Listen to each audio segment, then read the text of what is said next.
All right, Yeah. Lance, let's do it. On All May right. 28th, 1987, the wrestling world was turned upside down. So tell us, the cop who killed Kayfabe, if you can, what went on that day coming from your eyes, please. Sure. So anyway, as I stated earlier when we were having a little pre-meeting, that day, this is 35 years ago. I had like, I think 15, 16 months on the job at the time. So I was a fairly young trooper. And myself and another trooper were heading northbound on the parkway, going to a detail.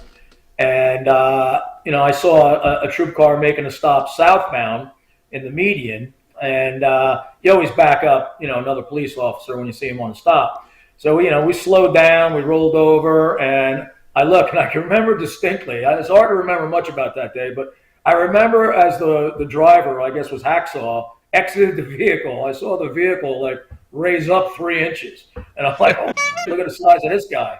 And then Sheik got out of the passenger side, I believe. And so myself and the other trooper that was following me, we get out of our cars and we go walking over. And I knew the trooper who stopped them. He said that they were Pete Brancotti, great guy. I called him. I actually reached out. I hadn't talked to him in years. I reached out for him to see if he wanted to participate in this interview, and he was like, he's a very humble, laid back guy. He said, "No, I'm good." He goes, "But tell him I said hi or whatever." So I said over to him, I go, "What do you got going on here, Pete?" He goes, "This knuckleheads just went by me drinking a beer." And he goes, "And I smell weed coming out of the car." And I go, "All right."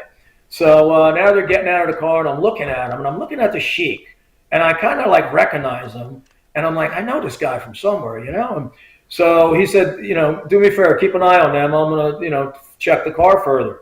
So as I'm looking at him, and I look at him, I go, "Iron Sheik," and he turns around, he goes, "Yes, sir, yes, sir," and he thinks like, now we're buddies. He starts coming towards me. I go, "I don't want to shake your hand, bro. I just want an ID."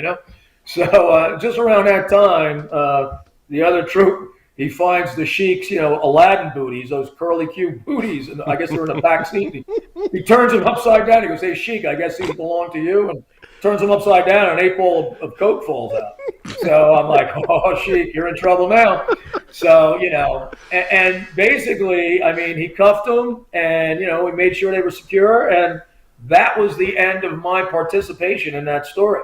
But right before we put the cuffs on him, I had an old Polaroid in my car, old Polaroid camera with it, shoots out the picture, and it's BC before cell phones, and I said, "Hey, Sheik," and he didn't realize he's under arrest yet, and that's when I took that picture, and then the next thing you know, okay, you're under arrest, and he was like, "What?" And Wow. so unfortunately, and in retrospect, and as I said earlier, all these years later, looking at it, through today's lens, and in a much more mature perspective, I feel bad. As far as I can tell, it kind of ruined these guys' lives. And yes, they're absolutely wrong, and they got to be punished. But unfortunately, and then I found out subsequent after that when I just talked to the other trooper last week. He said the next day he went to work, and all the news stations were out in front, and he was like, "Holy!" And he tried to just get in and get out and get on the patrol, and his sergeant made him go out and give an interview. So that's when I think it really broke loose at that point because the word got out. Are you